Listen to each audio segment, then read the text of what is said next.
Radio New York next with Bob and Ray. And before this program is over, we may know the answer. And Roger, thank you, is referring, of course, to the question of whether Wally Ballou will seek the mayoralty here in New York. Will he run for the mayor's office? You know whether or not he will? Has he spoken to you today? No, he hasn't. But he's going to hold a conference later today within the confines of Radio New York, and he will announce it at that time. I know he's been terribly busy. He was on the phone all morning, and he wouldn't divulge anything to me, and I'm probably his best friend next to Ray. It's the first time, though, I've ever seen him full of importance. He's beginning to feel the power of being a mayoral candidate. He's really taking it seriously now. Whether he announces for or against, we don't know, but at least he's taking it seriously. But say, Wally, come here. I want to talk to you about your candidacy for the mayoralty. Yes, well, I see where the Republicans over in Brooklyn didn't go along with the governor in supporting they rejected the fusion candidacy, former Mayor Wagner. That's right. Well, of course, that is going to affect my position in my thinking and my decisions. Well, look, if you got the support, say, of the Republicans in Brooklyn, would that help your candidacy? I think certainly. I think it would certainly help me, of course. On the other hand, if you don't get it, would it discourage your? It wouldn't force me to drop out were I to run. Let's put it that way. But you're still. If I were running, I still haven't decided. And as we said earlier, I think the early part of the week is the better time to make an announcement rather than on the weekend when many people are out of town and not maybe paying too much attention to political announcements. Right. Taking it all with a grain of salt, as many people do. Right, Wally Ballou. Just a reminder that this is Radio New York with Bob and Ray, and we'll be here until 7 o'clock with news for you, of course, sports information, commercials, music, and important events. Oh, we got just such a lineup of things going, you cannot believe it. Well, let's start with this. And you know, the sun is out in this studio. It may be raining where you are, but here at Bob and Radio New York, the sun is out. How about that? Isn't that something? Isn't that really nice? Isn't that grand? Here's a question to start with. Are you one of those people who love a good glass of wine with your meal? Hey, fellas, I was on the phone with a fellow who represented himself as Boss Tweed, and he said that Wally Ballou wouldn't dare run. Oh, well, I think that has to be a joke. Boss Tweed isn't around anymore. He's missing, isn't he, Boss Tweed? No, he's not missing. He's accounted for, but he's just gone He's not making phone calls? Gone to his reward. Well, then somebody's trying to fool me, I guess. Must be trying to pull your leg, I guess. Yes. Incidentally, would you pick up that letter that fell off the edge of the table over there? It's one right. that we Thank wanted you. to answer a little bit later.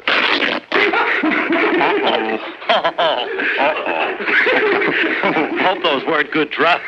Well, they weren't the most expensive trousers, but they kept me in out of the weather. Oh, my God. Well, all right, come on, audience. Now, that isn't polite. Don't laugh at somebody else's misfortune. No. You going to be able to make the press conference? I'll just walk backwards out the door. With trousers like that? Right, so long. He did. I understand he's going to also take part in the Ballou press conference that we got. Well, everybody here is. John Scott. It's an exclusive WOR feature. No other station is covering this. WOR will have it first. And exclusive. Yes, right. It will. Let me just say hello to one or two people here, maybe just one. I guess we have time for just one. There's a lady over there that seems to be cracking nuts. Are those hickories you're working on there, ma'am? Most of them are hickories, yes. Bob. I do have a few walnuts mixed in there. Right. But I really prefer hickories. They're good. When I can get them, that is. The shells are harder to crack. But they don't have that thick outer covering on them the way walnuts do. No. Well, that would make hickories easier to open in the long run. You appear to be doing it all with your teeth. Don't you have a nut cracker or something? No, I don't. Use? No, just the nuts here in the basket and this hollow tree trunk to store the kernels in. Uh-huh. I noticed you were storing them all away after you had cracked them. You're not eating them at all. Not right now. Of course, I will eventually, assuming I can remember where I hid them. Well, that's a little thing that kind of stirs my curiosity. Don't squirrels usually do this in the autumn rather than now in the spring? I really wouldn't know what squirrels do. Uh-huh. Okay. And I don't care what they do. All right, okay. Look, nice to have you here. Thank I just you. want to say I love hello. your program. I'm glad you enjoy it, and we'll be talking to some of you other people as we move along the way. Hello, Bob and Ray. Wally Ballou speaking. Well, hello, Hi, Wally. Wally. Say, How's everything going with you fellows in your radio program? pretty good. Good. A lot of importance seems to be surrounding your every move today. I mean, Yes, people are stopping me on the street and the corridors, various offices where I conduct my business, and asking, of course, the one big question and some of the other ones, too. Well, Wally, would you care to Really, tip really off cool. your friends a little bit as to just what your decision is? Ray, I think it would be a little bit indiscreet of me to give you and your partner there, Bob, any particular advance notice. All of the newsmen here have agreed to assemble at approximately an hour from now, I think, Oh, really? to find the answer and to ask questions and to conduct a general press conference. You're welcome to take part in that, certainly. Well, I don't know as we can. We'll have to be here doing our work, you know. Incidentally, let me say that you're really nicely turned out today. It's a beautiful suit, and Boy, that's a new one, isn't it? No, it isn't, as a matter of fact. These wide lapels were popular some years ago, if you remember, and so was the necktie. Very so it works in conservative. very good. I haven't worn this suit for probably 20 years. how old would you figure that tie? Because Oh, the tie's probably 15, 18 years old. it's very conservative. You haven't spilled much on it. Well, I haven't worn it much. And those shoes, it really shine. You do them yourself, or do you just spend the... Oh, yes. No, I shine them myself. I have one of It's those good little training. kits. You know, once you learn that in the Army, you never forget how to shine a pair of shoes, and it's a nice habit to get into. I don't use dubbing on them. No, well, You used to put dubbing on your work shoes. For those of you who just tuned in, dubbing is a waterproof that you put on military shoes, but there's no need for It's that. also a radio phrase used for making a copy of a tape or a record. Yeah, thanks, Bob. But in relation to shoes, it is something... Well, I've got to be going. I'll Like next see photo. you guys in about an hour, maybe a little bit longer. Keep up the good work. We're certainly all enjoying your programs and glad to hear that you're going to be employed for the next... dry up. Boy. Who are you trying to sound like, Ray? No, I'm reacting to your attitude of self-importance. I just want to cover every possible hole. I want to have every chink, every nook and cranny covered. I see. I don't want there to be any chinks in my armor. Uh-huh. And no responsible politician would. Well, you know... Boy, you sound more and more like you made your mind up. A leopard never changes the spots. Are you planning on changing your spots? Rain before Saturday, snow before April. I heard that from one of your fellows We here had a as a fellow down guest. from the New England Almanac here last week. He That was didn't make full of any those homilies. I heard him say Among other something- things. something like that. He was full of something else, Yeah, too. sure, right. But, no, I simply want to be sure that I think probably with the modern taping facilities that you have, and of course I've used them as a reporter for many years, Well, back where to the did you go days to of the school? wire. Huh? Where did you go to school? Harvard. Well, don't let them know about it. Harvard University. Keep it under your hat. Yeah. What's the matter with that? What's the matter with that? Nothing. But No, I of thought course not. We you'd can't. probably say you went to Missouri School of Journalism or No, I left. Colorado School of Mines. I left Missouri. When I was very young. Well, they have a father famous- came north. They have a famous journalism school there. I say famous, I mean well-known and well-respected in the news-gathering field. Uh-huh. And so does Columbia right here in New York. Yes, I know they do, but I went to Harvard. How do you spell Want to that? argue that? No, but how do you spell that? H-A-H-V-A-R-D. How do you spell it? You mean the one with the crimson and all like that? Yeah, and the bowl. It's hard to believe.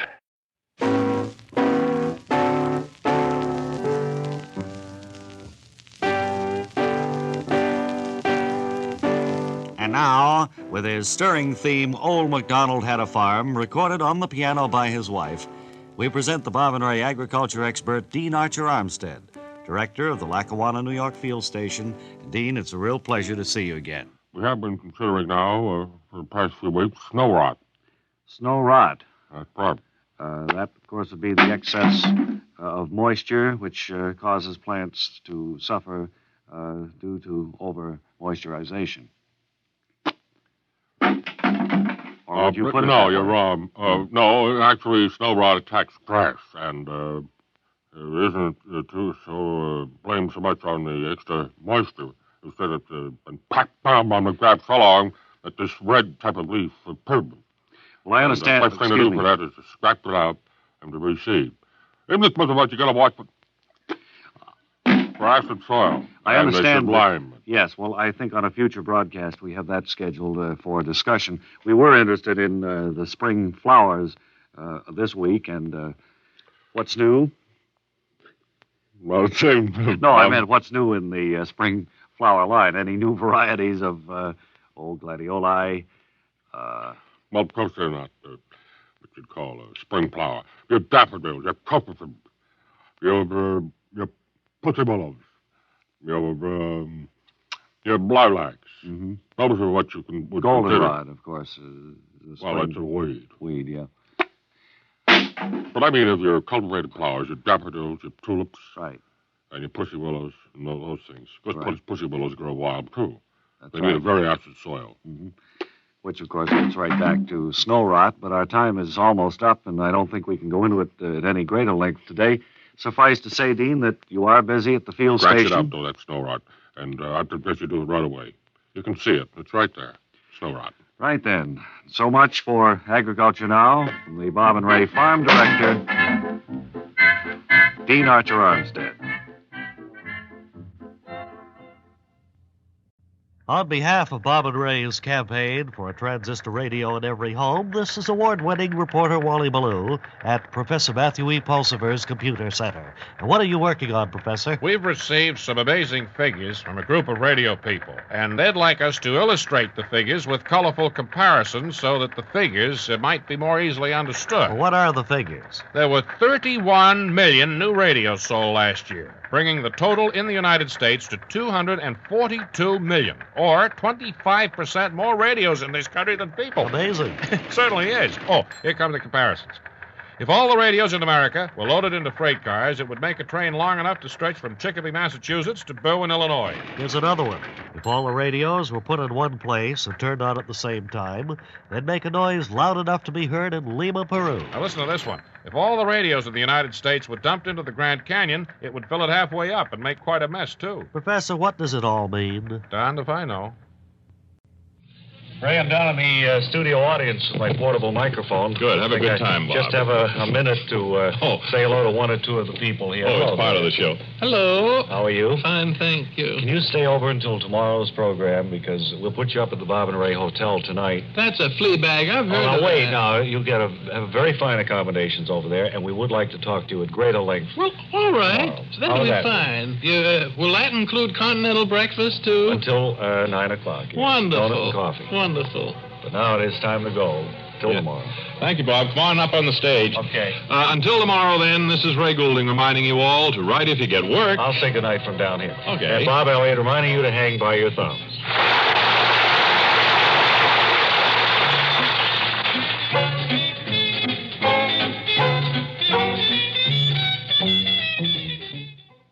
Radio's incredible Wally Ballou from the Acme Fire Truck Factory here in Hamtramck, Michigan. And I thought that since it was always my boyhood ambition to become a fireman, and that my little boy, Ballou, feels the same way, I'd bring him along to see how fire engines are made. Little boy Ballou, do you want to say hello to the folks? Hello, everybody. That was my little boy, Ballou. And he's having a grand time, I'll tell you, looking around at all of the activity here as the fire engines are being put together. The foreman is over here. Joseph, may I speak with you, please? Certainly. I understand you didn't want me to mention your last name. Yes, I just soon you wouldn't do that. See, I'm on the lam from the wife, and she doesn't know Sure, where I am. sure. And, Well, now... I just let it go by as Joseph. Yeah, that isn't even my real first That's right. Well, that's neither here nor there, because we're interested in knowing just... She's back in Elgin, Illinois. Oh, I think you'd better Think just I drop the goofed. subject there, Yeah. Joseph. Yeah. I think I do. What is that fellow doing over there with that sparkling, is that a piece of equipment he's fooling with? It's Oh, on that's fire? the daily newspaper he's reading. Well, it's on fire. Does he know that? Well, I don't know as he knows that. You see, we've cut back production now. You see, a big year for us is 3 fire trucks. Look, That's that, a real big year that for us. newspaper has caught the workbench on fire, I notice. So over it there. has. I think you should call his attention to it. He'll notice it. You got a fire going over there, you know. You got a fire over there, I said. Let's go and call the fire department. Well, they can only come up here with a truck. Says he's going to call the We fire got the department. trucks here. Now, I think you can hear them approaching from outside. No, that's it. We're driving out the fire trucks. Oh, We yeah. don't want them to get caught in this They couldn't get here that quick, of course. Hurry up, get them out. Get all these trucks out of here. Now there's a scene of panoramic excitement Now, here. and- now the city is coming. See, their trucks Oh, coming. there they come down. He's parked all of the new fire trucks in the lot across the street. Wait a minute, you're taking out the one that's come here to fight the fire. Let that one hang around. Take out the other one. Now he's shouting orders, and I think little boy Ballou and myself better get out of here. That's right. Because the building is going up. Get going now. The building is going up. It's about all we can Which say. is which? I can't tell our trucks now from the city trucks. Now the trucks better are get out mixed of up, here. and this is radio's incredible Wally Ballou returning it to New York. You're all set to go out and hit the bright lights of New York for the evening now, are you? The hustings. Hit the hustings of New York? Going to hit the hustings in the next few weeks. I had a call from someone, and I haven't the name handy, but someone has volunteered to handle my campaign for mayor, should I decide to run. Don't you think? Now, nobody's going to tell me when to run, or whether I will run or not. I'll decide that on my own. Well, When I decide, I'll make the announcement, All right, okay. and everybody will hear about it. All right, That's all right. right. All right, you sound a little like former Mayor Wagner. I mean, Oh, really? he sounded like that just a little bit ago. Oh, that's where I heard it. But you are your own man, right? You betcha. Right. Mind if I slide into this seat unobtrusively? Well, no, sir. I didn't even see you come in, though. Well, that's the way I work. The way you work? What do you do? Well, I have a rather unusual job. You might call me an invisible weaving man. Would you try that again? You know those shops where they do invisible weaving? You mean where they repair holes in clothing so you never know they'd been there? Exactly. I work for one of those shops. Well, what do you do? Well, it's simple. I get business for them. And I'll tell you how. One method I use is the cigarette technique.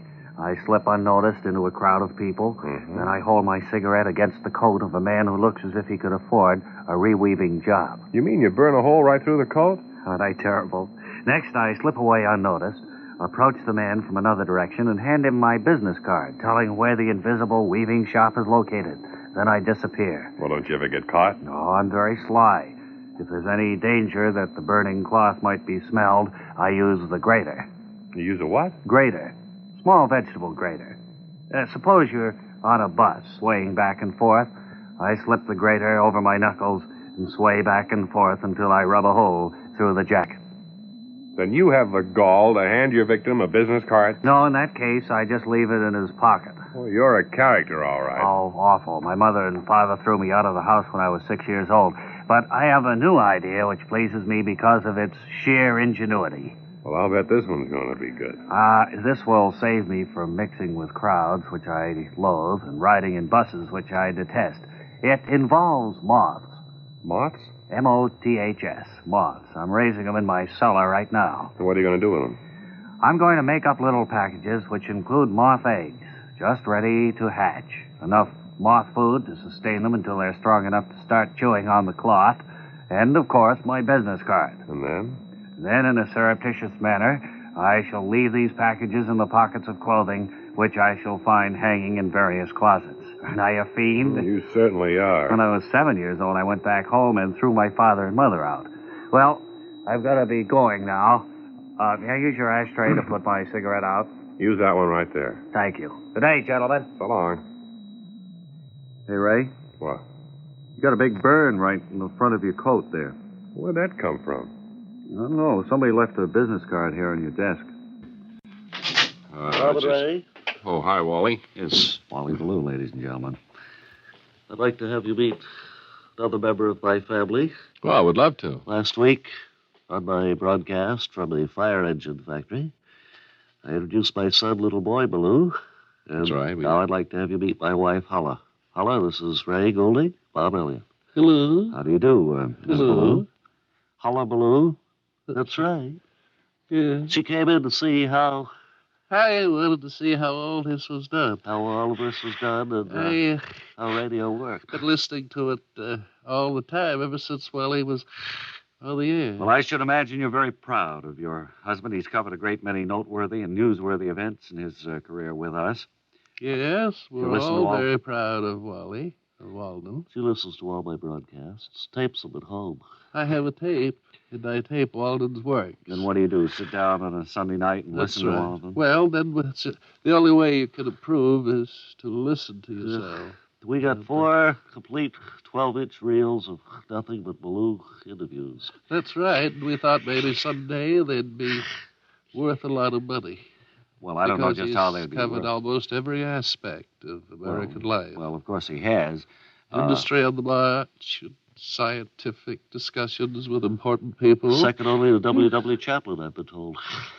I believe so. Well, that may be or may not be true. I don't know. Where's the little fella today, the tyke? Who? Little boy Ballou. Oh, he's gone to a movie. So we got to pick him up later. She just wants to see how radio works and how sound effects made, that kind of stuff. Where do you folks live, Wally? I don't think we've ever pinned you down. Do you live around New York, or do you We're living in the city at the moment. Oh, you have a townhouse there. Uh-huh. We have a, well, it's not really a townhouse, it's a basement. Well, that would be considered a townhouse. It's in town. Yeah. Yeah, it's in town. It's so much easier to have a base of operations centralized. You use your apartment Wally. for your work, your research. Huh? For your research. No, we sleep, eat there. I see. Well, what's your next big story? Can you tell us anything about that? Huh? Can you tell us anything about what you're planning to cover this? You looking at me because I don't have any plans? No, I was looking at Wally doesn't tell me much. He's gone so much of the time. I don't have any plans till I get my assignment.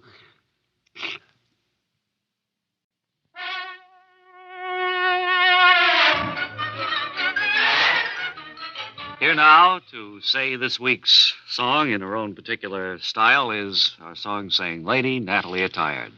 Before you do that, I'd like to introduce myself, Harry Desmond. I Yes, represent Miss Attire. Well, where is she? May I speak with She's her outside. directly? She's ready to go. You're her manager? That's is it? right. And there's a financial matter that extends over a period of 2 years now. You've been Look, sir, this is no telling place her to about discuss this a thing. exposure. Was money in the bank, some sort of quote No, like she's that. heard over hundreds of stations from approximately coast to coast. She has made many new friends. It's enabled her to go on song-saying tours, to reap the bountiful harvest of personal appearances, and we feel that is worth something, of course. Do you want a fat lip? This is not the way that agents have been in the manner of treating us. I can't quite figure that. May I speak with Miss Attired? Will you bring her in? You'll deal with me, pal, and after we clear up the matter of the loot, she'll bust through the door and entertain you madly. Well, look, Harry, that was your name, wasn't it? That's right. What do you think is a fair, what is the going price for song sayers? Let's put it that way. X hundreds of dollars. Uh-huh. And we have to tie ourselves up for X amount of time with That's her, I right. suppose? X amount of dollars at X number of weeks. You have a contract here to right. save Just, a little trouble? Put your X right there. Ray, do you want to look at this before we... It looks okay to me, Bob. It does, Besides, Desmond looks very strong. Okay, swell. There you are, sir. Now, will you bring Natalie in, please? Howdy, folks. Well, I'm here to entertain you madly. This certainly is a turn Thank of the you, tables. Harry boy. How long have you had him? Just since Thursday. Well, what put this idea in your head anyway? I got hungry last week. Don't we take care of you? And they get thought this great coast-to-coast exposure? Oh, that's fine, but really, when you get those hunger pains, you must eat. You know. Well, I realize that, but I thought we were... Well, let's get on with the song, now that all the finances are straightened out. Eddie, if you would, please, I'm doing Wear My Ring Around Your Neck. Well, you're all business, huh, Eddie? Won't you wear my ring up around your neck to tell the world I'm yours by heck? Let them see your love for me, and let them see by the ring around your neck. Won't you wear my neck? They say that going steady is not the proper thing. They say that we're too young to know the meaning of a ring. I only know I love you and that you love me, too. So, darling, please do what I ask of you. Won't you wear my ring around your neck? I don't know if it's any much different since you got a manager, but that was very good anyway. And Thank you very much, Can Bobby. you drop down to our office and see us in about half an hour? We'd like Certainly. to discuss the whole thing. Harry and I will be there. Yeah, and until next time, Natalie Attired says... Won't you say a song this week?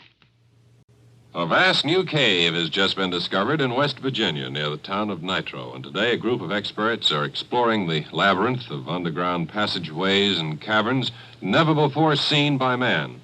And our two ace correspondents, Wally Ballou and Artie Skirmahorn, are covering the story. So if you're ready, fellows, come on in, please. This is radio's peerless Wally Ballou speaking from the mouth of the newly discovered Nitro Wonder Cave in West Virginia. My colleague Artie Skirmahorn is inside the cave with the exploration team. So let's have a report from down there, Artie Skirmahorn. This is Artie Skirmahorn speaking from far beneath the surface of the earth in the new Nitro Wonder Cave. Somehow down here in the darkness, I've become separated from the professional exploration team. And I'm certain, however, that they must be right around the next curve in the passageway. And so while I try to catch up with them, we'll send it back up to the surface and Wally Ballou. Hello, back at the surface. Absolutely nothing to report from up here, Artie. You're presumably down at the scene of the action. If you can't handle the job there, I don't know why you volunteered for it.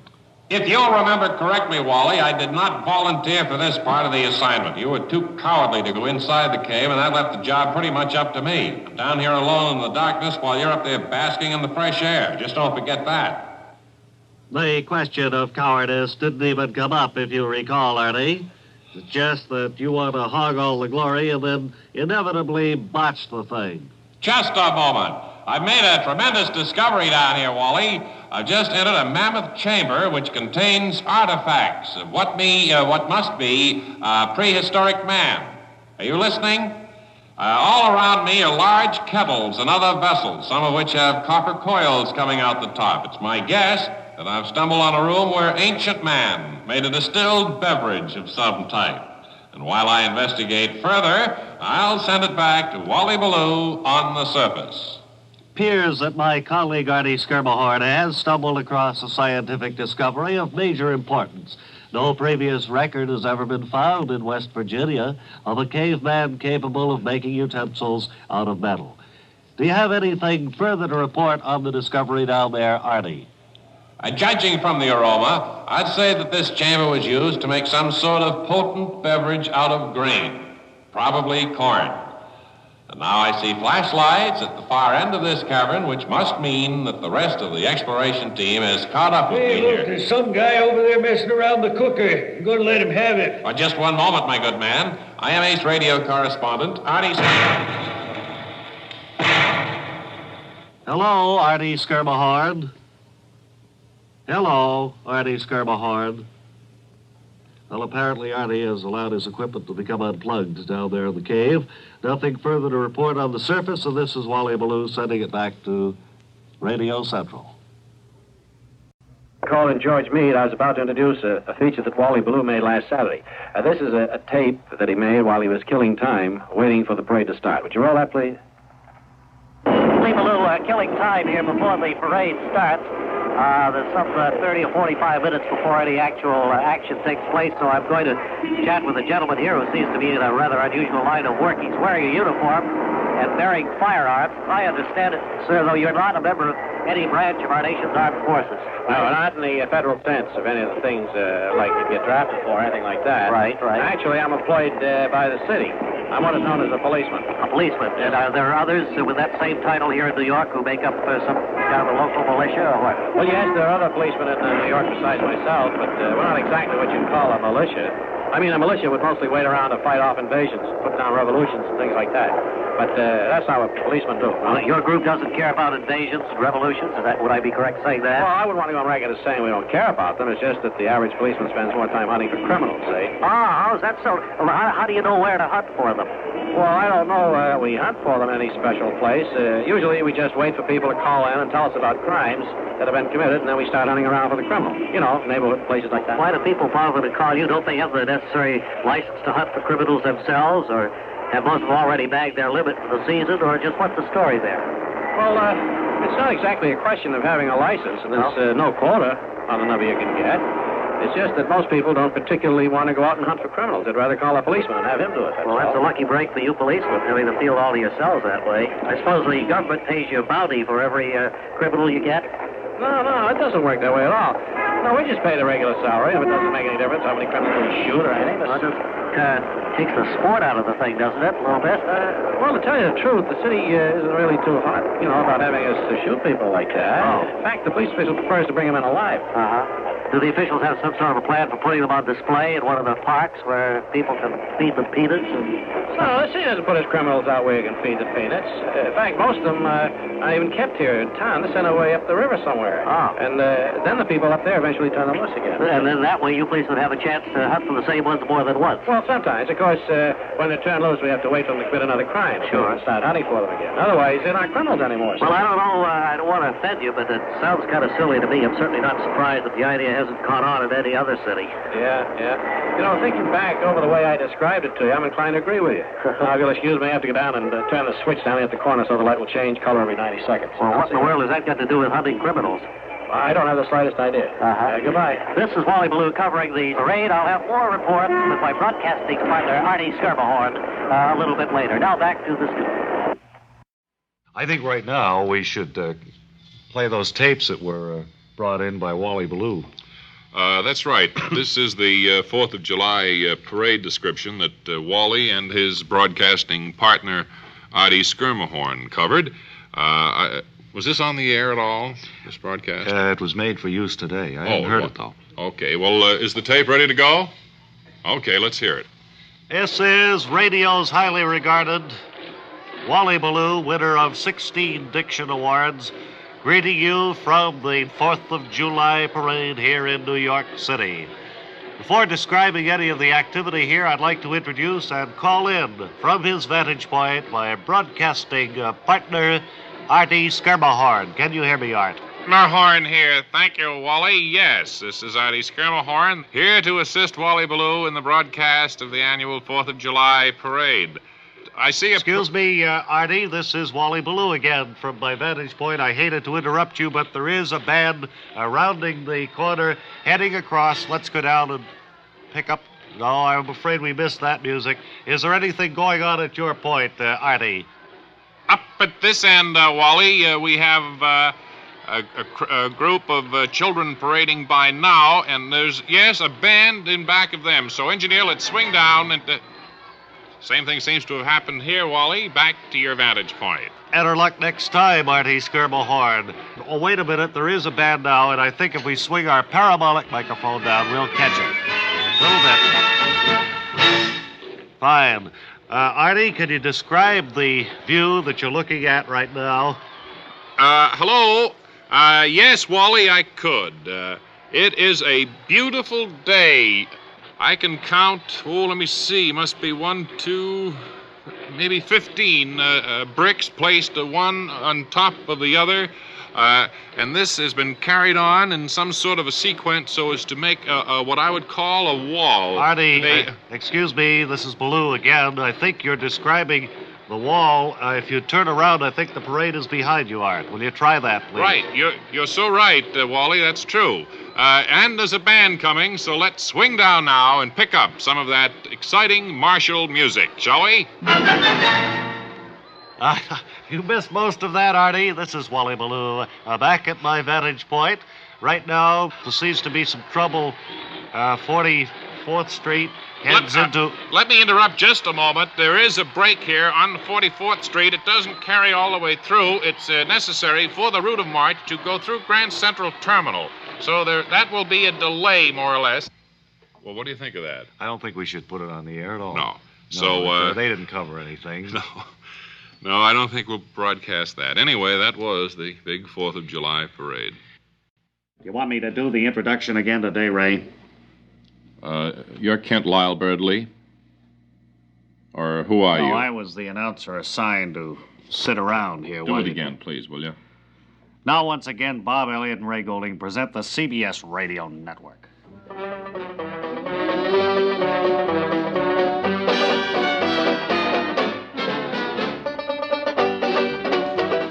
Well, not exactly the most cheerful introduction we've had. Sounds like... I think you boys are great. Don't make any mistake.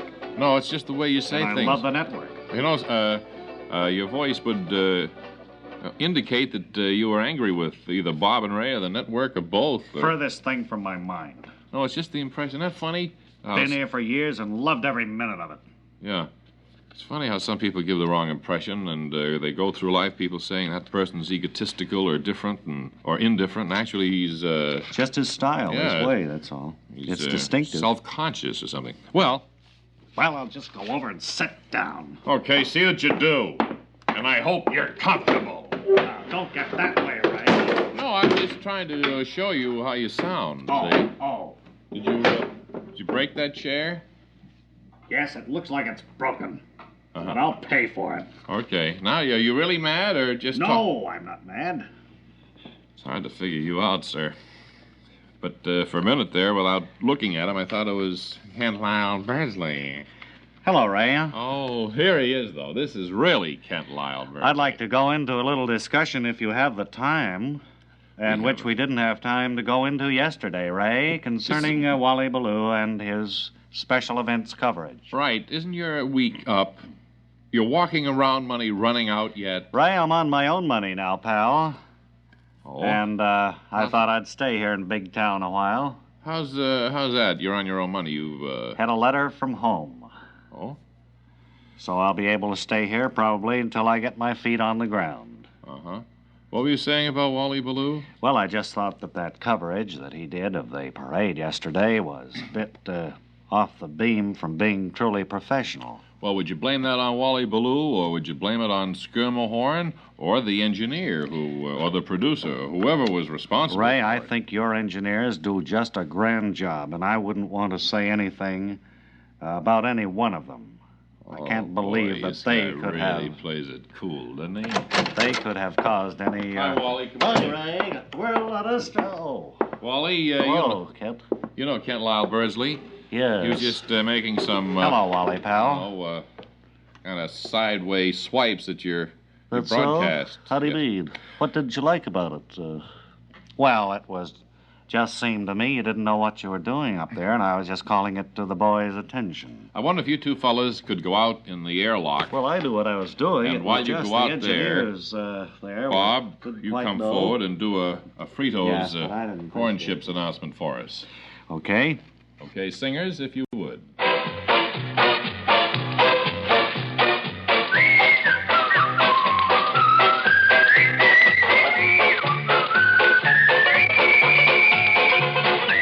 Who are we indebted to for those delicious pistachios? Howie Sumatra, I think, brought those in about a week ago. We're just working on the second can here today. Howie, they're very Thank you pleasing. very much. How's your singing coming? Not bad. I still go every night, and... What do you mean? You make the round of the clubs to catch singers? No, I go over to the professor who's teaching me how to sing. Could you give us a sample free of how a teacher... Well, I teaches just singing? give you some vocal exercises.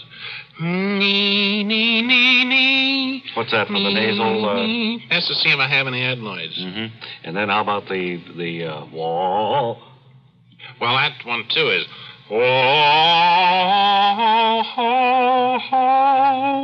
Very good. When do you think your first record will be on the market, Howie, so we can start to build it up? Well, I think only time will tell, and if I'm lucky, then it should be out in time for Christmas.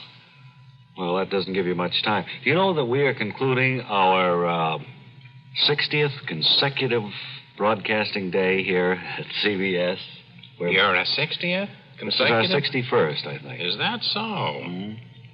And you lasted longer than a lot of the fellows thought downstairs. 3 months ago today we began. Yeah. Well, good luck and congratulations. And my mother wants to know if you want any more of those pistachios, just to say, and they're $1.75 a can. All right. If we want any more, we'll come to you. Well, speaking of songs, we'd like to remind you that we are conducting a search for a college song that Natalie Attired will say later this week. I think we already have this week's winner, or last week's. Someone who writes a letter from a college telling us why their song should be said may be the winner of Natalie's rendition. Well, not only a college, Bob, but high school, too. Yeah. So just write us a letter, and Natalie Attired herself does the judging, so don't blame Bob and Ray. And if she decides that your letter is the winner, then it will be the words of your school song that will be said here on the full facilities of this, the CBS Broadcasting's, the CBS Columbia Company. Broadcasting System. Right, CBS. And where do we send our letters, please? To Bob and Ray, CBS, New York. Is that door slowly opening over there? Yes. Yes, it is. Oh, Kirby. Oh, did you hear what happened to him last week? I heard about it, but I don't think these people have. Wanted in on suspense. The whole thing into a cocked hat. Sometimes that would fit into the plot, but... Kirby, is that a lot of hoisin you're wearing there today? No, not very much. A little bit of hoisin. This is radio's controversial, frequently quoted award-winning reporter, Wally Ballou, in behalf of the campaign to get transistor radios in every home. I'm asking people to tell me how radio has helped them in an emergency. Are you, sir? Well, you've got the right guy to ask about radios in an emergency situation. How's that? I'm disaster-prone. I've stumbled upon almost every calamity in the last 50 years. Go ahead, name a disaster, any disaster. Well, Hurricane Betsy. I was right in the eye of that one. Did a transistor radio help you there? It told me what was happening every minute. I even heard myself being rescued on the radio. How about the big blackout? At the time, I was wearing a towel in a steam bath, listening to my transistor. It kept me calm and stopped me from running out in the street that way. That would have been embarrassing. How about the San Francisco earthquake, the Chicago fire? Well, I'm not that old, Ballou. Oh, sorry. However, I was hanging around Wall Street a lot when the stock market crashed in '29. Did radio help you that time? No. I was too busy crying to listen to it. Downstairs, I believe on Fifth Avenue, in the near vicinity, are Artie Skirmahorn and Wally Ballou with an up-to-the-minute report on what's going on. So come in, Artie and Wally. Artie Skirmahorn standing here on Fifth Avenue, not too far from famed 42nd Street, where we are anxiously awaiting the parade that will be coming up Fifth Avenue in just a few moments. Wally Ballou, my co-communicator here, is up maybe 3 or 4 blocks. And I think you just came through, Wally. There's something up there that you'd like to say. Wally Ballou speaking at 54th Street, Artie. So far, there's no sign of the parade. Whether or not it's coming from downtown or from uptown is a matter for What do you fellows doing? For conjecture. Just a minute, Artie. What's that? What are you fellows doing? We're here to broadcast the parade, sir. What parade? What, are you crazy or something? There's no parade schedule. Artie, can you hear me? Artie Skirmahorn, I couldn't hear what you're saying. We're still awaiting the parade. I think I see a little activity down Fifth Avenue, maybe 4 or 5 blocks. I noticed just a few moments ago that a police officer went screaming up Fifth Avenue on a motorcycle, which usually precedes any parade, and he... Wait, Ballou. Artie, he just came by here about 2 minutes ago, going up Fifth Avenue and looking behind him. Artie Skirmahorn, that is always an indication of a parade. I have found down through the years that a police officer on a motorcycle looking back always indicates that the parade is coming shortly. So we'll stand by, and the minute they come by our vantage points, we'll relay what goes on to all those untold thousands who are listening on the radio. Back to Wally Ballou. Ballou, and nothing as yet has happened here. However, the motorcycle policeman is going... Sir, we're on the radio right now, if you don't mind. There won't be no parade. Back to... First gentleman I've ever seen come into a studio wearing carpet slippers. There aren't many broadcasters in that category, and I think Stan does. Right. To be quiet used to be, very important in radio. And that gentleman certainly is of the old school. Then, of course, they thought of putting carpeting in studios instead of tile.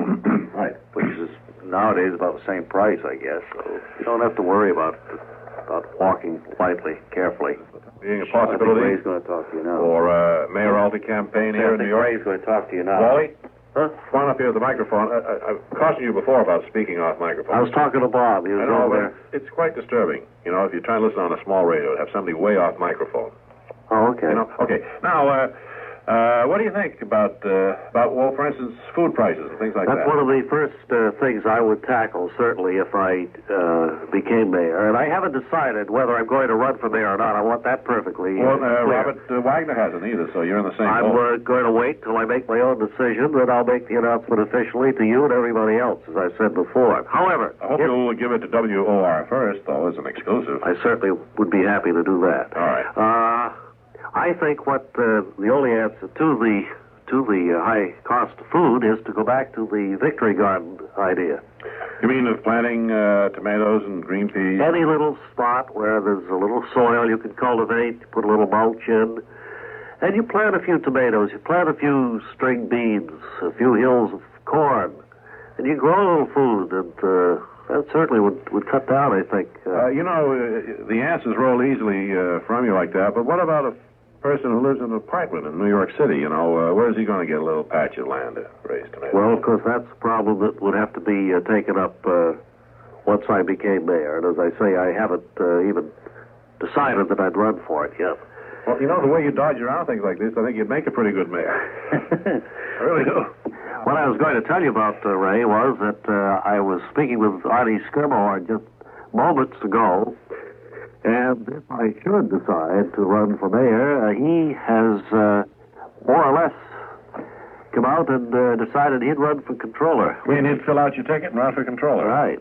Gee, a Ballou Skirmahorn ticket, I think, would be unbeatable in this So great we metropolitan city of ours. May get Webley Webster for some other office. I don't know. Oh, I don't think Webley wants to seek public office.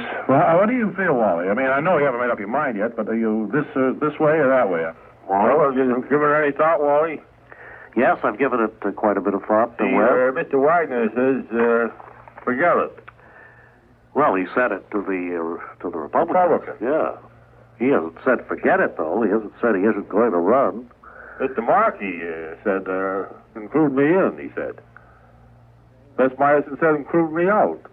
Wally Bloom says he's on the fence. I'm still on the fence. I think probably. You chicken, Wally? No, but I tell you, I'm not. I don't go into astrology at all, but I do have certain feelings like hunches from time to time, and I always feel that important announcements are better the first part of the month. Since we've only got one more week left in this month, and it ends very neatly on Saturday, the 31st. Right? I think it'd be kind of ridiculous for you to announce anything on April Fool's Day. April Fool's Day would be stupid. I don't think that makes too much that's Sunday. I don't make any announcements on Sundays anyway. That's the day Mayor Lindsay's on television anyway, isn't it? Yes, I believe it is. So I think maybe come next Monday, which will be the second day of April, I think that will be the day that I will make my decision. And you'll have all next weekend to think about it, right? And all this week, too. And the entire weekend to sit and dwell on it. But so does ex-Mayor Wagner. That's right. Is that right, Wally? As I said, we've been discussing whether or not this would be the weekend to make the announcement, or whether I should wait. Whether it's more politic to make it over a weekend when many people are out of town. The weather's good. That's not a very good time to announce anything. I think maybe the first of the week, real early Monday morning, would be the time. I'm going to consult with my campaign committee, with my backers, with my financial advisors.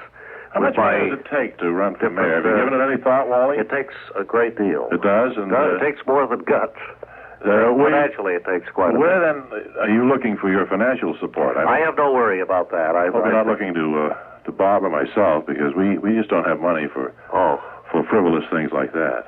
No, that is the word exactly, frivolous, Wally. The fact that you'd even think of doing this is your own. It's your own thing. I know. I'm my own man, and I'm going to make my own decision when the time comes. And let's have a commercial. Of course you're your own man. All right, say, we have a nice letter from Mrs. Sands over in Upper Montclair, New Jersey. That's the home of Dr. Darrell Dexter. I know it is. Great Komodo dragon expert. And she says that she's never seen him walking a dragon on the leash, although she has seen a raccoon on a leash on Park Street in Upper Montclair. Mm-hmm. Well, anyway, thank you. She's originally from Herkimer, New York, one of our great towns. Great apple knockers up that way, and real fans of our stump jumpers. A lot of ridge runners there, too. Right. And it's good to hear from her. And we will be hearing, incidentally, from Dr. Darrell Dexter one of these days. I guess a lot of you are familiar with him. and his work with the Komodo dragon. One of the rare, well, he's the world's largest living lizard, actually. The Komodo dragon is. The dragon, yeah. I thought you were referring to Darrell Dexter. No, Well, everyone has assembled here in Studio 3 at WOR for the long-awaited news conference, where Wally Ballou, I might point out that his name is Wallace Ballou. Mr. Wallace Ballou will make an important announcement. I might point out that he's nicely turned out in a dark blue sincere suit, shirt and tie, and highly buffed black shoes. Anytime you're ready, Ray. He's had his hair. They're all here. He had his hair cut and trimmed, and he's accompanied by the very charming Mrs. Hullabaloo and little boy Ballou, who are at his side. So let's go up to the front of the studio and the voice of Wally Ballou. Lee Ballou, and I want to first of all welcome all of you news people to this conference and ask that you keep the questions short because of the time problems that our program has. First of all, let me answer one question, which will... Ballou? Yes? Do you know how the Mets came out today? No, I haven't been following anything except thinking about this campaign. And Ray, I don't think I need any questions from you. Run or not? I'm going to answer that right now, and that is, the answer is yes. I am going to run for mayor of New York City. I will be...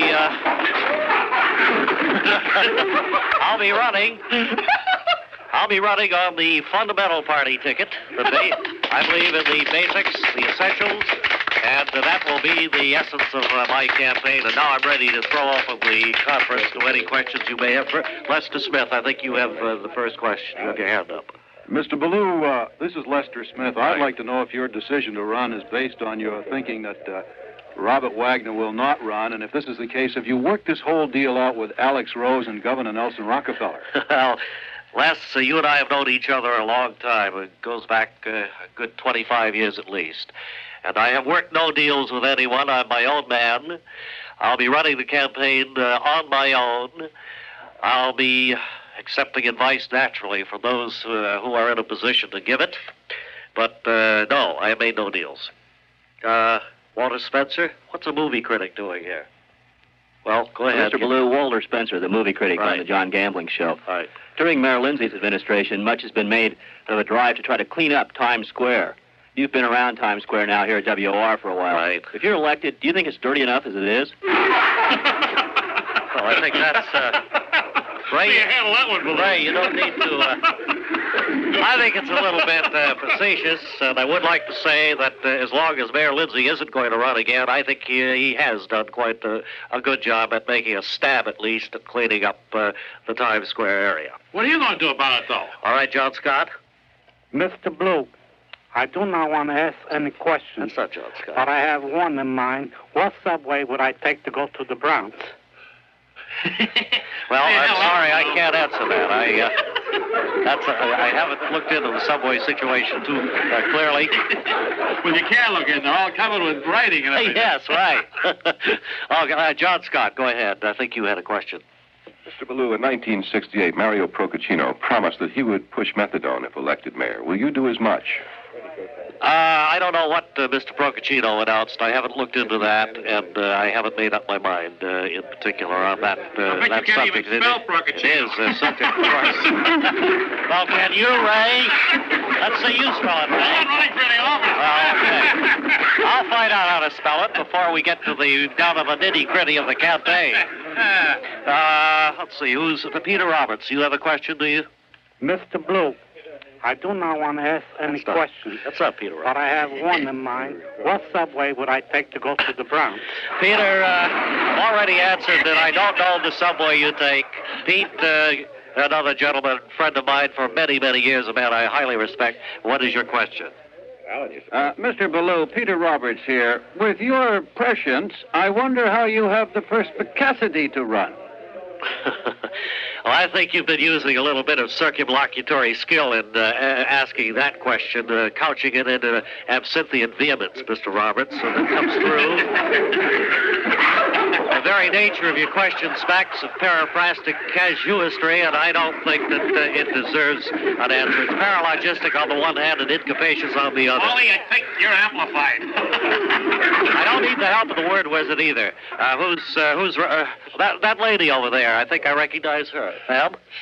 My name is Martha Dean. Right. Wally Ballou, if you do decide to run, and you do win and become mayor of New York, would you promise to ride the F train to Queens during the rush hour every day? I've always enjoyed your sense of humor, Martha, and your hats. And I don't know. If I had the reason to go to Queens, I would probably ride that train. Yes, this gentleman over here. Mr. Blue, I do not want to ask any questions, but I have one in mind. What subway would I take to go to the Bronx? Oh, you've asked me that 3 times, and I don't know. I'm not familiar with the subway system. I think we're going to have to almost bring this to a halt. We have a couple more quick questions, maybe. Harry Hennessy, do you have anything you want to throw in? Mr. Blue, this is Harry Hennessy. Right. If I understood you correctly, you said that you have both conservative and liberal support. Could you tell me how that deal was arranged? No, I didn't say I had both conservative and liberal. I said I was going to run on a new party, the fundamental party, that it'll be the basic problems facing our city, and I hope to be able to do something about them. And again, I have made no deals. I'm my own man. Do we have time for one more question? What's the weatherman doing in here? Dr. Harris? Blue, if you decide to run for mayor and are elected, what are you going to do about the energy crisis in the New York metropolitan area? You know, in the summertime, we don't have enough power to run our air conditioners. Yes. The subways run slow. Right. What are you going to do about the energy crisis? Well, something has to be done, Dr. Bob, and I certainly will try to make every attempt to do This is Ray what I Goulding. can. Yes, you Press have one. conference is coming One more to over a there. conclusion now. Mr. Ballou has... Mr. Ballou, Roger's given us here. If you're elected, you think you're going to bring us all together? I certainly hope so, Roger. I really do. Yes. I want to thank all of you. Mr. Wallace Ballou has officially announced that he will seek the mayoralty of New York City. Mr. Studio Blue, 3, this announcement... I do not want to ask any questions, He is, but I have one in mind. What Radio subway New York would I with take to Bob go to and the Ray. Bronx? Well, you've asked me for anybody who missed it, that Wally Ballou did come out today and say he definitely is going to run for mayor. Whether he'll stay in the race to the end and be there when the voting booths Were are any of the open, others I there, don't know. like Mr. Markey or Mr. Biaggi or... At his press conference? Yeah. No. Not that I don't think so. I mean, They weren't out of- heard from anyway. Out of idle curiosity, maybe just for laughs even. I would suspect now that the next time Roger Skivenis or Les Smith or any of the other newsmen visit Mr. Markey or Mr. Biaggi or anyone else in the running, they will ask for their opinion of Wally's chances. Or I would think that would be a normal question. Or even Boss Tweed, for that matter. Webley, you'll be helping Wally, I suppose. Well, if it's now a matter of it, Wally's running, then Matter of record now. I'll be right there with him. I thought maybe you could man the campaign headquarters to sit over there during the day. That's kind Answer of the phone. it's kind of a dull place to be. Well, I'll help in any way I can. I'll be out stumping. And, well, we'll talk about it tomorrow. I've got to give this, some more thought. I suppose your big problem now is getting the money to run this thing, huh? It's going to be expensive, and I'm going to have to dig it up someplace. So that's it in the world of sports, and I guess that's it for Radio New York today. Well, we've made big news, haven't we? We've had a lot of fun, a lot of excitement here today with Wally Ballou announcing for mayor and all. I suppose tomorrow he'll have some of his platform planks and some things having to do with the campaign. I understand he's looking for a place to open a headquarters. Well, I hope he finds one, and, well, let's wrap it up for now. Until tomorrow, this is Ray Goulding reminding you to write if you get work. Bob Elliott reminding you to hang by your thumb. And this is WOR New York.